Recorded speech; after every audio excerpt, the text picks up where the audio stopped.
Chanakya international academy உங்களுக்குள் இருக்கும் தலைவரை வெளிக்கொண்டு வரும் பியூர் பாலிடிக்ஸ் பயிற்சி பட்டறை. நேரடி மற்றும் இணைய வழி. கான்டாக்ட் 7338824242. அன்புள்ள திண்டுக்கல் மாவட்ட அரசு விழாவிலே கலந்து கொண்டு சிறப்பித்துக் கொண்டிருக்கக்கூடிய மாண்புமிகு அமைச்சர் பெருமக்கள் பெரியசாமி அவர்களே,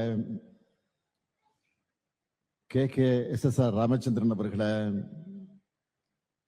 பெரிய கருப்பன் அவர்களே, சக்கரபாணி அவர்களே, நாடாளுமன்ற உறுப்பினர்கள் அருமை சகோதரி ஜோதிமணி அவர்களே, திரு சச்சிதானந்தம் அவர்களே, சட்டமன்ற உறுப்பினர்கள் அன்புக்குரிய தம்பி செந்தில்குமார் அவர்களே, திரு காந்திராஜன் அவர்களே, வாரியத்துடைய தலைவர் ரெங்கநாதன் அவர்களே, மாநகராட்சியினுடைய மேயர் இளமதி அவர்களே, கூடுதல் தலைமைச் செயலாளர் திரு அதுல் ஆனந்த் IAS அவர்களே, துவக்கத்தில் அனைவரையும் வரவேற்று மகிழ்ந்திருக்கக்கூடிய மாவட்ட ஆட்சித்தலைவர் திரு சரவணன் IAS அவர்களே, வருகை தந்துள்ள உள்ளாட்சி அமைப்புகளின் பிரதிநிதிகளே, அரசு உயர் அலுவலர்களே, நலத்திட்ட உதவிகளை பெறுவதற்காக வந்துள்ள என் அன்புக்குரிய பயனாளி பெருமக்களே, என்னுடைய பாசத்திற்கும் பேரன்பிற்கும் உரிய மகளிர் சுய உதவிக்குழுவை சார்ந்திருக்கக்கூடிய எனது அருமை தாய்மார்களே, சகோதரிகளே, பத்திரிகை மற்றும் ஊடகத்துறை சார்ந்த நண்பர்களே, உங்கள் அனைவருக்கும் என்னுடைய அன்பான வணக்கத்தை நான் தெரிவித்துக் கொள்ள விரும்புகிறேன். திண்டுக்கல் புரட்சியின் பெயர், எழுச்சியின் பெயர், வீரத்தினுடைய பெயர். வரலாற்றை புரட்டி பார்த்தா பிரிட்டிஷ் படைகளுக்கு எதிரான போராடின வேலு நாச்சியாரும் மருது சகோதரர்களும் ஊமத்துறையும் தங்களோட அடுத்த கட்ட போராட்டத்தை நடத்துறதுக்கு திட்டமிட்ட ஊர்தான் இந்த வீரத்தினுடைய விளைநிலமாக இருக்கக்கூடிய இந்த திண்டுக்கல். சிறந்து நிற்கும் சிங்கங்கள் என்று தன்னுடைய படை வீரர்களை அழைச்ச ஐதர் அலியும் 200 ஆண்டுகள் ஆடுகளைப் போல வாழ்வதை விட 2 ஆண்டுகள் புலியாக வாழ்வதே மேல்னு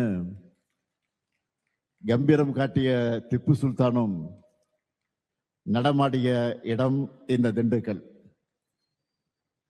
மருதுபாண்டியர், வீரபாட்சி கோபால் நாயக்கர், ஊமைத்துறைன்னு மூவரும் சேர்ந்து திண்டுக்கல் பழனி மலையில் 4000 வீரர்களை இணைச்சிக்கிட்டு போரிட்டாங்க.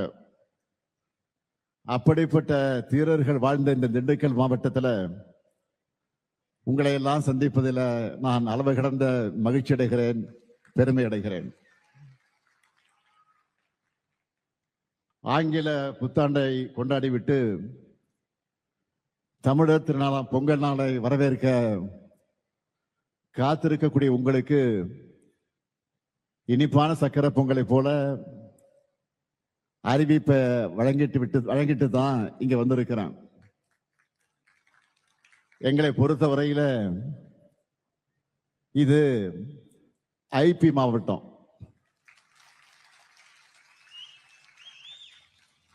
திண்டுக்கல் பூட்டு எவ்வளவு உறுதியானதோ அதே அளவுக்கு உறுதியோட இந்த மாவட்டத்தை கட்டி காத்து நம்முடைய மாண்புமிகு அமைச்சர் IP அவர்கள், அதே போல உணவுத்துறை அமைச்சர் சக்கரபாணியும் சிறப்பா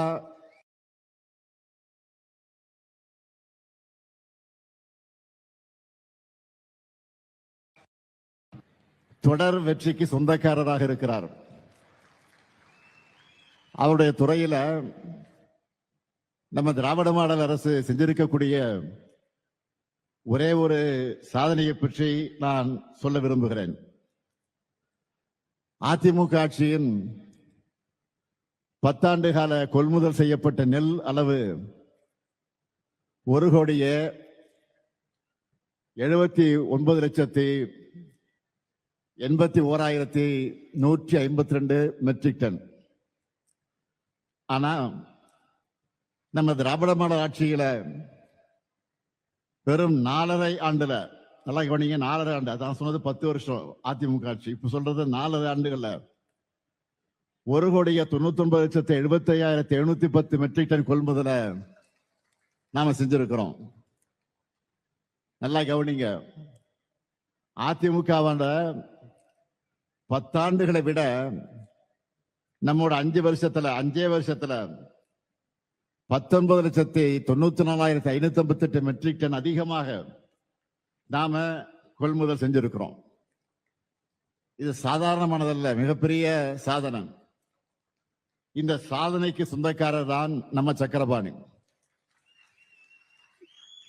இன்றைய விழாவை பொறுத்த வரைக்கும் 337 கோடியே 84 லட்சம் ரூபாய் மதிப்பிலான 111 முடிவுற்ற பணிகளை திறந்து வச்சு 174 கோடியே 20 லட்சம் மதிப்பிலான 212 புதிய பணிகளுக்கு அடிக்கல் நாட்டி 2,62,864 பயனாளிகளுக்கு 1,082 கோடிய மதிப்பில் பல்வேறு நலத்திட்ட உதவிகள் வழங்கக்கூடிய நிகழ்ச்சிக்கு நான் இங்கே வந்திருக்கிறேன்.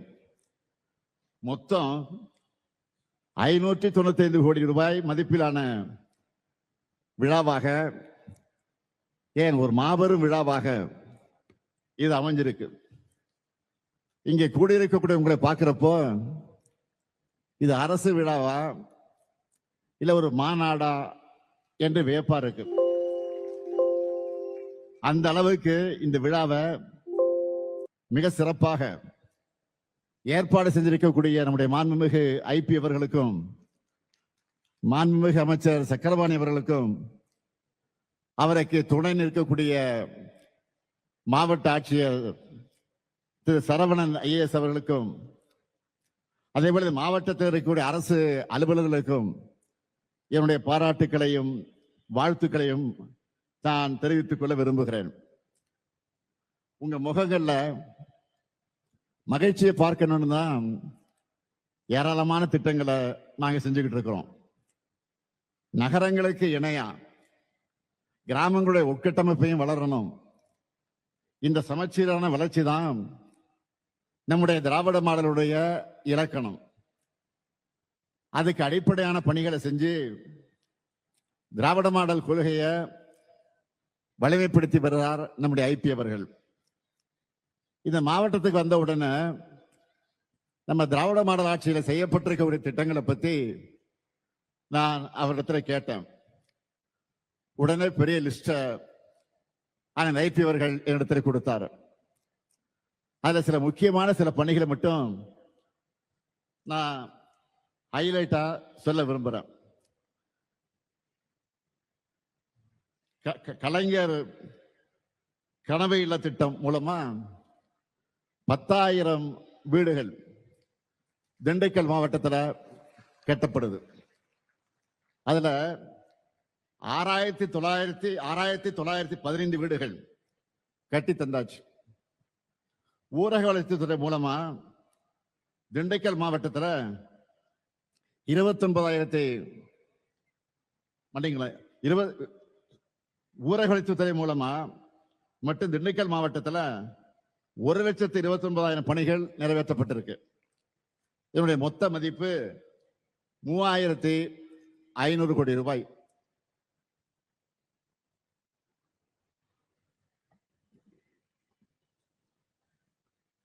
இருபத்தி 7,973 பேருக்கு வீட்டுமனை பட்டா வழங்கப்பட்டிருக்கு. இந்த நிகழ்ச்சியில 1,00,000 பேருக்கு இலவச வீட்டுமனை பட்டா வழங்கப்பட இருக்கு. நான் பெருமையோடு சொல்றேன், தமிழ்நாட்டிலேயே திண்டுக்கல் மாவட்டத்தில் தான் அதிகப்படியான பட்டாக்களை வழங்குகிறோம். நகர்ப்புற பகுதியில் 2605 பேருக்கு பட்டா வழங்கப்பட்டிருக்கு. நான் முதல்வன், புதுமை பெண், தமிழ் புதல்வன், கல்லூரி கனவு ஆகிய திட்டங்களின் மூலமா உயர்கல்வியில் சேரும் மாணவர்களின் எண்ணிக்கை 82 விழுக்காட்டிலிருந்து 99 விழுக்காடா உயர்ந்திருக்கு. 72,896 குழந்தைகள் காலை உணவு திட்டத்தில் சத்தான சுவையான உணவை சாப்பிடுறாங்க. கலைஞர் மகளிர் உரிமை திட்டம் மூலமா திண்டுக்கல் மாவட்டத்தில் 4,433 பெண்களுக்கு மாதந்தோறும் 1000 ரூபாய் உரிமை தொகை வழங்கப்படுது. இப்போ 2ஆம் கட்டமாக 53,179 பேருக்கு கொடுக்கிறோம். புதுமை பெண் திட்டத்தில் 11,858 மாணவிகளுக்கு மாதந்தோறும் 1000 ரூபாய் கிடைக்குது. தமிழ் புதல்வன் திட்டத்தில் 8,984 மாணவர்களுக்கு மாதந்தோறும் 1000 ரூபாய் கிடைக்குது. 6,64,000 பேர் மக்களை தேடி மருத்துவ திட்டத்தில் இன்றைக்கு பயனடைந்து கொண்டிருக்கிறார்கள். இன்னுயிர் காப்போம் நம்மை காக்க 48 திட்டத்தில் இதுவரை 9,000 பேரோட உயிர்களை காப்பாற்றி இருக்கிறோம். முதலமைச்சரின் விரிவான மருத்துவ காப்பீடு திட்டம் மூலமா இதுவரை 1,23,000 பேருக்கு உயிர் காக்கும் சிகிச்சைகள் வழங்கப்பட்டிருக்கு. நான் முதல்வன் திட்டம், அந்த திட்டத்தில் 89,000 மாணவர்களுக்கு திறன் பயிற்சிகள் வழங்கப்பட்டிருக்கு. உங்களுடன் ஸ்டாலின் முகாம் நடத்தினோம். அந்த முகாமில் இதுவரை 1,65,000 பேர் பயன்பெற்றிருக்கிறாங்க. அதேபோல் நலம் காக்கும் ஸ்டாலின் அந்த மருத்துவ முகாம்கள்ல 26,000 பேர் இதுவரை பயனடைஞ்சிருக்கிறாங்க. முதியோருக்கு மாற்று திறனாளிகளுக்கும் ரேஷன் பொருட்களை வீடு தேடி சென்று வழங்குகிற தாய்மான திட்டத்தில் 90,000 பேர் இந்த மாவட்டத்தில் பயன்பெற்றுக் கொண்டு வர்றாங்க. தொடர்ந்து அவங்க பயன்பெற்றுக் கொண்டிருக்கிறாங்க. ஒவ்வொரு மாதமும் அது வழங்கப்பட்டுக் கொண்டிருக்கிறது. அதேபோல் கலைஞரின் அனைத்து கிராம ஒருங்கிணைந்த வேளாண் வளர்ச்சி திட்டத்தின் கீழ் 64,000 பேர் பயன்பெற்று இருக்கிறாங்க. வெற்றி நிச்சயம் அந்த திட்டத்தில் பயிற்சி பெற்ற 166 இளைஞர்கள்ல வேலை வாய்ப்பு பெற்றிருக்கிறாங்க. திண்டுக்கல் மாநகராட்சி 6 பேரூராட்சிகள், திண்டுக்கல் மற்றும் கரூர் மாவட்டங்களில் இருக்கக்கூடிய 1,422 ஊரக குடியிருப்புகளுக்கான காவேரி நீரை ஆதாரமாக கொண்ட கூட்டு குடிநீர் திட்டத்தை தொடங்கி வச்சிருக்கிறேன். இதன் மூலமா 8,27,000 பேர் மக்கள் பயனடைய போறாங்க.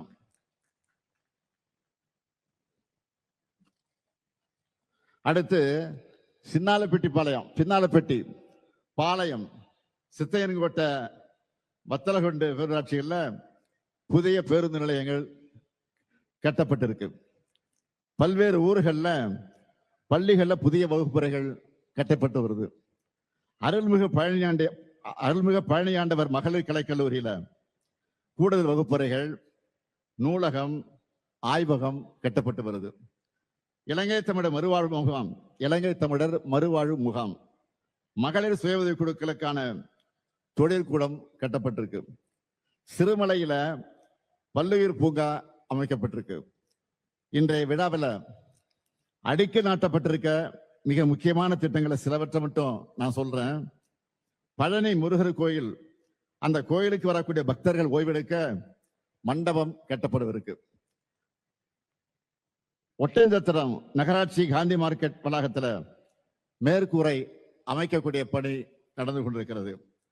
பண்ணைக்காட்டில் துணை மின் நிலையம், ஒட்டஞ்சத்திரம் கோதையரம்புரையில் தானிய சேமிப்பு கிடங்கு, பல்வேறு ஊர்களில் வேளாண்மை கூட்டுறவு கடன் சங்க கட்டடங்கள், பெருமாள் மலையில பொது சுகாதார அலுவலக கட்டடம், பூம்பாறை பூளத்தூர்ல துணை சுகாதார நிலையம் உள்ளிட்டவை அமையவிருக்கு. உட்கட்டமைப்பு பணிகளும் சிறு தொடக்கம் மட்டும்தான். அதுக்குன்னு இவ்வளவு தூரம் வந்துட்டு உங்களுக்கான புதிய அறிவிப்புகளை வெளியிடாம நான் போவேனா? போனால்தான் ஐபிஎன் விடுவாரா? சக்கரவாணி தொல்லை தாங்க முடியாதப்புறம் செந்திலாக இருந்தாலும் சரி, இங்க இருக்கக்கூடிய நாடாளுமன்ற உறுப்பினர் ஜோதிமணியாக இருந்தாலும் சரி, அதே போல நம்முடைய மார்க்சிஸ்ட் கம்யூனிஸ்ட் கட்சியினுடைய நாடாளுமன்ற உறுப்பினராக இருந்தாலும் சரி, அவங்களும் தொடர்ந்து கேட்பாங்க. ஆக இதையெல்லாம் உணர்ந்துதான் அடுத்த பாய்ச்சலுக்கான 8 புதிய அறிவிப்புகளை இந்த மேடையில உங்க முன்னாடி வெளியிடுவதற்கு நான் மகிழ்ச்சி அடைகிறேன். முதலாவது அறிவிப்பு, திண்டுக்கல் மாநகராட்சி பகுதிகளில் சாலை, தெருவிளக்கு, குடிநீர் போன்ற அடிப்படை வசதிகள் 14 கோடியே 20 லட்சம் ரூபாய் செலவில் மேம்படுத்தப்படும். இரண்டாவது அறிவிப்பு, திண்டுக்கல் மாநகராட்சியில இப்ப இருக்கக்கூடிய பழைய பாதாள சாக்கடை மற்றும் சுத்திகரிப்பு நிலையம் 8 கோடி ரூபாய் மதிப்பீட்டில் சீரமைக்கப்படும். மூணாவது அறிவிப்பு, பழனி தண்டாயுதபாணி சுவாமி திருக்கோயில் புனித தீர்த்தலங்களான இடுமன்குளம் மற்றும் சண்முகா நதி 6 கோடி ரூபாய் செலவில் மேம்படுத்தப்படும். நாலாவது அறிவிப்பு, புதிதாக தொடங்கப்பட்டிருக்கக்கூடிய நத்தம் கலை மற்றும் அறிவியல் கல்லூரிக்கு 18 கோடியே 50 லட்சம் ரூபாய் மதிப்பீட்டில் புதிய கட்டடம் கட்டப்படும். ஐந்தாவது அறிவிப்பு, அதிக அளவில் முருங்கை பயிரிடப்படுற ஒட்டஞ்சத்திரத்துக்கு பக்கத்தில் இருக்கக்கூடிய மார்க்கம்பட்டியில் உலக தரத்திலான முருங்கை ஏற்றுமதிக்கான பதப்படுத்து தொழிற்சாலை 7 கோடி ரூபாய் செலவில் அமைக்கப்படும். ஆறாவது அறிவிப்பு, கொடைக்கானல் மலைப்பகுதிக்கு வர்ற சுற்றுலா பயணிகளுக்கு 100 ஏக்கர் பரப்பளவுள்ள அனைத்து உட்கட்டமைப்பு வசதிகளுடன் கூடிய உலகத்தரம் வாய்ந்த சுற்றுலா முதலீட்டு பூங்கா கொடைக்கானல் வட்டம் வில்பட்டி ஊராட்சியில் சிப்காட் மூலமாக அமைக்கப்படும். ஏழாவது அறிவிப்பு, கண்விலை கிழங்கு உற்பத்தியில நம் நாட்டிலேயே தமிழ்நாடு தான் முன்னணியில் இருக்கு. பெரும்பாலும் ஏற்றுமதி செய்யப்படும் இந்த பயிருக்கு நிலையான நியாயமான விலை கிடைக்க சம்பந்தப்பட்ட ஒன்றிய அரசு துறையோடு இணைந்து நடவடிக்கை எடுக்கப்படும். எட்டாவது அறிவிப்பு, ஒட்டஞ்சத்திரம் நகராட்சியில் அதிகமாக குடியிருப்புகள் பகுதிகளில் 17 கோடி செலவில் புதிய கழிவுநீர் கால்வாய் அமைக்கப்படும். ஆக இப்படி திண்டுக்கலுக்கு மட்டும் இல்ல, ஒவ்வொரு மாவட்டத்துக்கும் என்னென்ன தேவைகள் பார்த்து பார்த்து வேலையெல்லாம் செஞ்சுக்கிட்டு இருக்கோம். இதனால தமிழ்நாடு வரலாறு காணாத வளர்ச்சியை இன்றைக்கு பெற்று வீர நடை போட்டுக் கொண்டிருக்கிறது. உறுதியா நம்ம கூட நிக்குது. கடந்த 4 ஆண்டுகளா நாட்டு மக்கள் எல்லாருமே பாராட்டுகிற அளவுக்கு சாதனை திட்டங்களை செஞ்சுட்டு இருக்கக்கூடிய நம்ம திராவிட மாடல் அரசு 2026 புத்தாண்டு பிறந்ததுமே இன்னும் நிறைய திட்டங்களை அறிவிச்சிருக்கிறோம். நீங்க எல்லாரும் செய்திகள்ல பார்த்திருப்பீங்க. அரசு ஊழியர்களோட 22 ஆண்டு கால கோரிக்கையான பழைய ஓய்வூதிய திட்டத்தை தமிழ்நாடு உறுதியளிக்கப்பட்ட ஓய்வு திட்டம் என்ற பெயர்ல செயல்படுத்த நான் ஆணையிட்டு இருக்கிறேன். அரசு ஓய்வூதியம் என்பது அரசு பணியாளர்கள் மற்றும் ஆசிரியர்கள் ஓய்வுக்கு பிறகும் அவங்களுடைய வாழ்நாள் முழுவதும் மட்டுமல்ல, அவங்க வாழ்க்கை துணையோட வாழ்நாள் முழுக்க தொடர வேண்டிய சமூக பாதுகாப்பு, அதையும் மறுபடியும் நாம உறுதி செஞ்சிருக்கிறோம். இதன் மூலமா நிச்சயமற்ற எதிர்காலம் என்ற நிலையிலிருந்து நம்பிக்கை அளிக்கிற எதிர்காலத்தை நாம உருவாக்கி இருக்கிறோம். இப்போ அரசு ஊழியர்கள் கொடுக்கிற பேட்டியெல்லாம் நீங்க பார்த்திருப்பீங்க. என்ன சொல்றாங்க?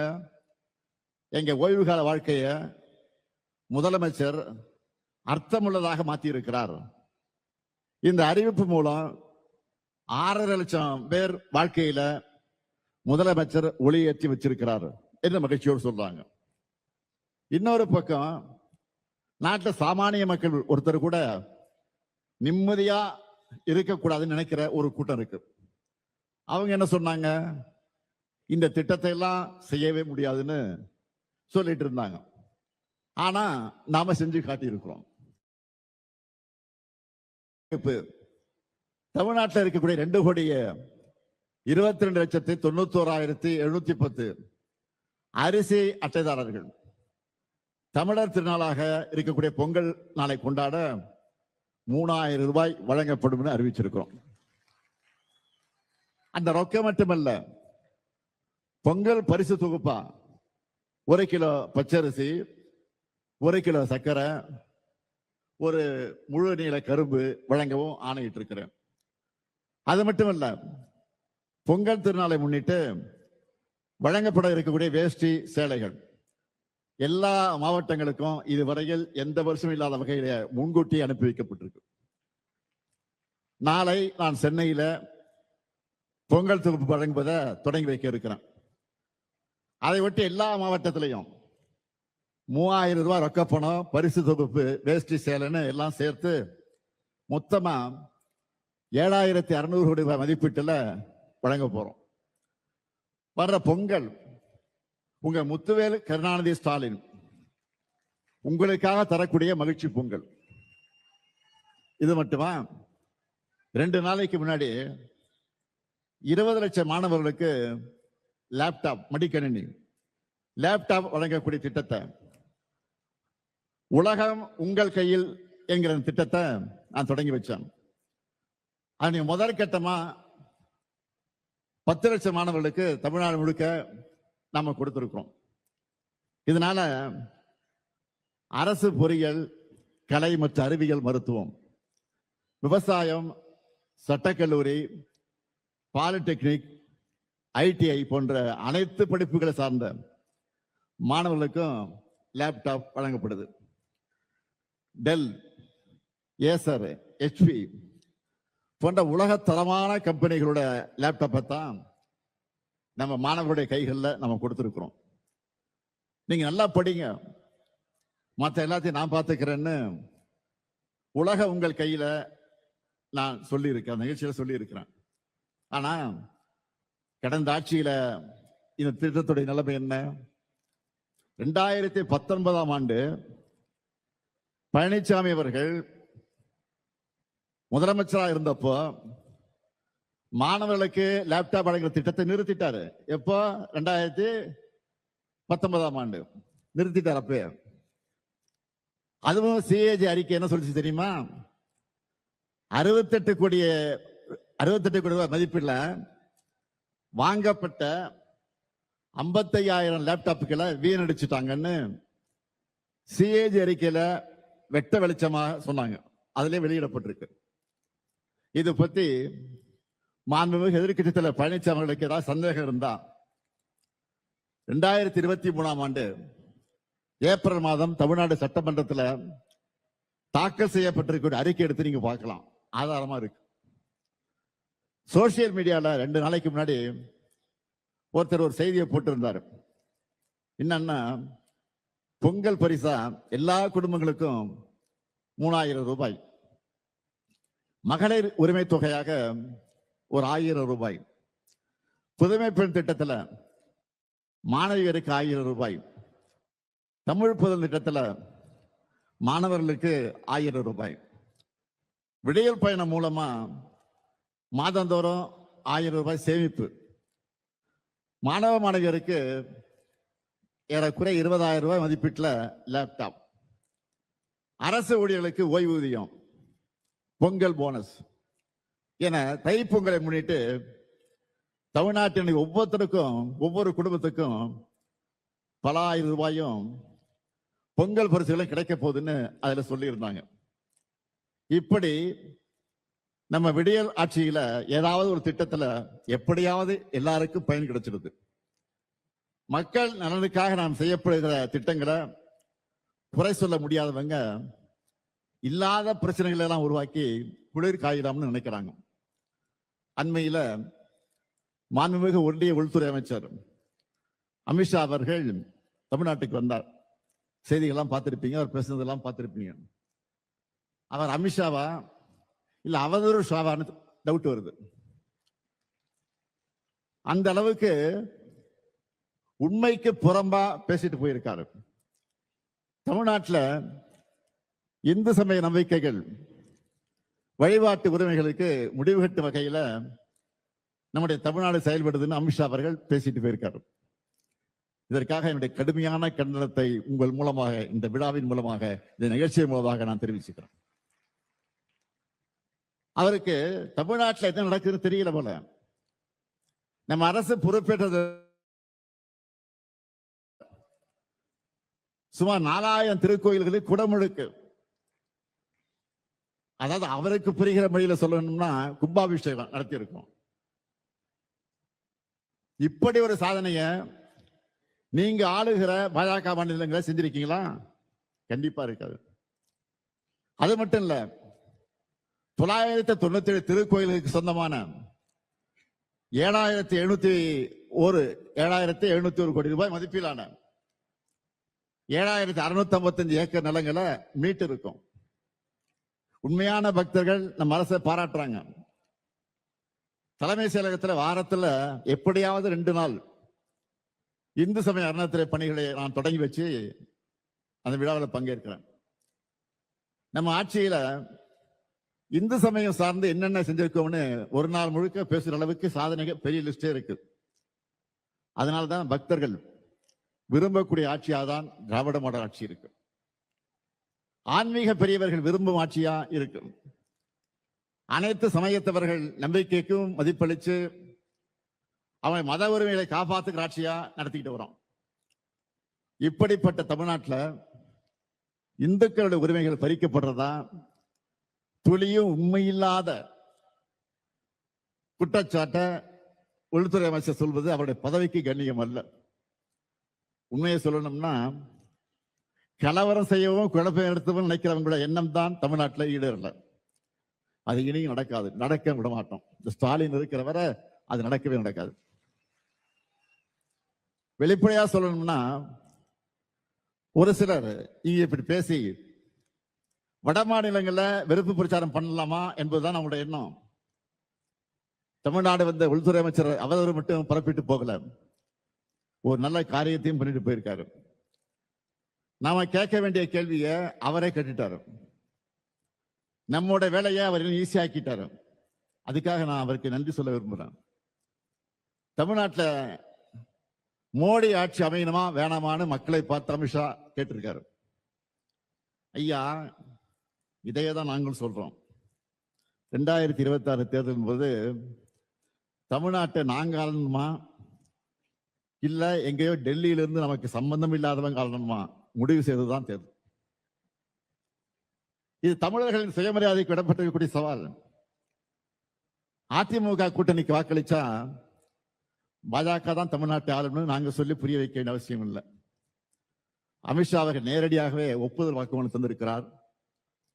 நீட்டை விடாப்பிடியாக திணிக்கிற, தமிழ்நாட்டுக்கான கல்வி நிதியை விடுவிக்காம தேசிய கல்விக் கொள்கையை திணிக்கிற, தொகுதி மறுவரை என்கிற பேர்ல தமிழ்நாட்டின் ஜனநாயக வலிமையை குறைக்கிற, வட மாநிலங்களில் தமிழர்களை கொச்சைப்படுத்துகிற பிஜேபி ஆட்சி அமையதான் எதிர்க்கட்சி தலைவர் பழனிசாமி பாடுபடுகிறார். அம்மையார் ஜெயலலிதா அவர்களுடைய மறைவுக்கு பிறகு தமிழ்நாட்டில் பாஜகவோட பிராக்சி ஆட்சி நடந்துச்சு.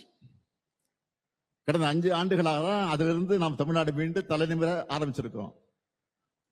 இப்ப நேரடியாகவே பாஜக ஆட்சியை சொல்லிட்டு வராங்க.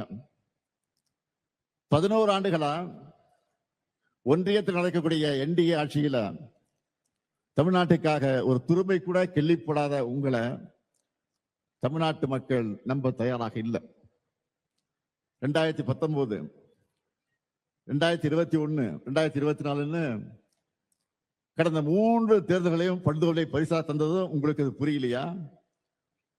தமிழ்நாட்டுக்கு ஓரவஞ்சப்பட்டதை நீங்க மாத்திக்காதப்ப தமிழர்கள் மட்டும் தங்களுடைய முடிவை மட்டும் எப்படி மாத்திக்குவாங்க? மக்கள் எப்போதும் நம்ம அரசு பக்கம் தான் இருக்காங்க. திரும்பவும் நாங்க தான் வருவோம். நல்லாட்சியை தொடருவோம். எதிலும் நம்பர் 1, எல்லா துறையிலும் ஏற்றவன்னு இதுவரை காணாத வளர்ச்சியை நோக்கி தமிழ்நாட்டை கொண்டு செல்வோம். திராவிட மாடல் 2.0 இன்னும் பெரிய சாதனைகளை படைப்போம் என்று கூறி உங்கள் அனைவருக்கும் மீண்டும் ஒரு முறை வணக்கத்தை தெரிவித்து விடைபெறுகிறேன். நன்றி, வணக்கம்.